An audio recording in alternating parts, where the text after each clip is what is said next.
Hoy les voy a hablar de un manga bastante poco conocido llamado Noritaka y que fue publicado entre 1991 y 1994 en la Weekly Shonen Magazine de Kodansha. Su autor es un tal Murata que no es el autor de Echo Shield ni quien ilustra One Punch Man. Esta es su única obra conocida y hasta ahí, porque al no contar con una versión animada, por ejemplo, ni demasiadas versiones internacionales, somos poquitos los que recordamos su existencia. Bueno, concretamente Noritaka es una carta de amor a todo lo que es el cine de acción norteamericano de los 80s y principios de los 90. Básicamente podríamos decir que es meter a Rocky y a Karate Kid en una licuadora con los tópicos más característicos de un Spokon de pelea. Spokon, recuerden que es el manga enfocado a los deportes.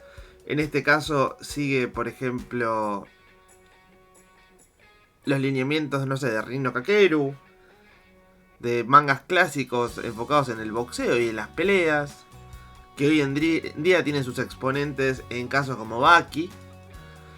Acá con la característica de que su personaje es constantemente dibujado como alguien feo y gracioso, porque sí, el Noritaka que ven en pantalla no es una versión chibi, no es una versión deforme, no es una versión con una intención humorística. No, ese es el personaje siempre. O sea, hablamos de un personaje que es feo y ridículo el 100% del tiempo.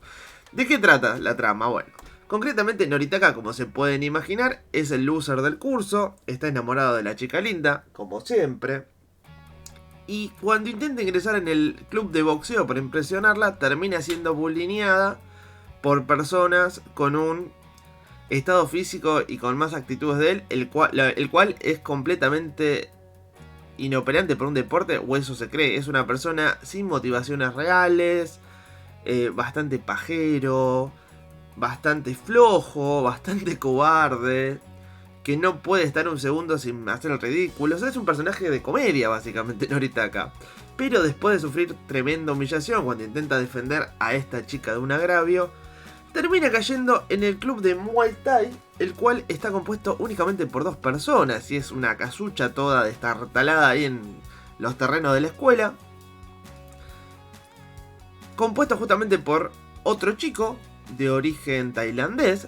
Recordemos que el Muay Thai es conocido como el boxeo tailandés y usa puños y principalmente piernas. Es lo que practica, por ejemplo, Sagat, el antagonista del Street Fighter 2. Y un maestro bastante poco convencional, muy en la línea de lo que sería, por ejemplo, el señor Miyagi de Karate Kid.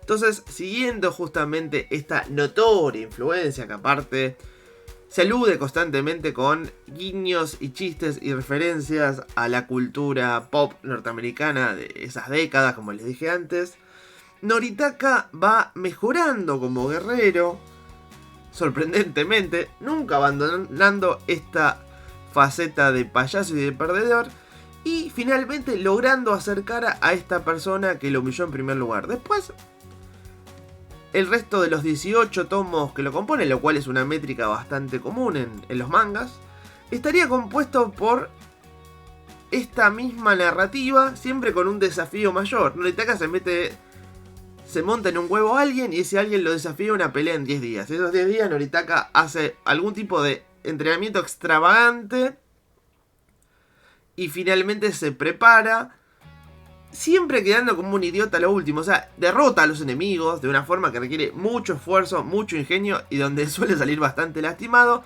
pero a último momento hace algo que termina exponiéndolo como un idiota enfrente de todos. Por ejemplo, hacerse caca encima después de haber quedado muy lastimado. Tal como ocurre, por ejemplo, con las películas de Karate Kid o las de Rocky, son como historias que tienen un eje bastante repetitivo, pero lo suficientemente diferente, o por lo menos interesante, para ir avanzando por medio de arcos, siempre contra enemigos más fuertes. Por lo general, al igual que ocurre sobre todo en la saga de Rocky, quienes fueran antagonistas al principio después terminan convirtiéndose en personajes de apoyo, terminando en un arco final situado en un torneo en Estados Unidos donde él debe poner todo lo que aprendió a prueba. Desde ya que es un manga que les recomiendo, la van a pasar bien, es bastante atípico Y me sorprende realmente, como dije al principio, que no tenga una adaptación live action. No, una adaptación animada, perdón, no live action, una adaptación animada, porque la verdad que mientras leía las páginas pensaba, esto sería divertidísimo de ver, animado, con música, con humor. Ya me imaginaba las voces, me imaginaba esos tonos como... lamentablemente es una obra que ha tenido muy poca exposición. Básicamente no conozco a nadie que lo haya leído.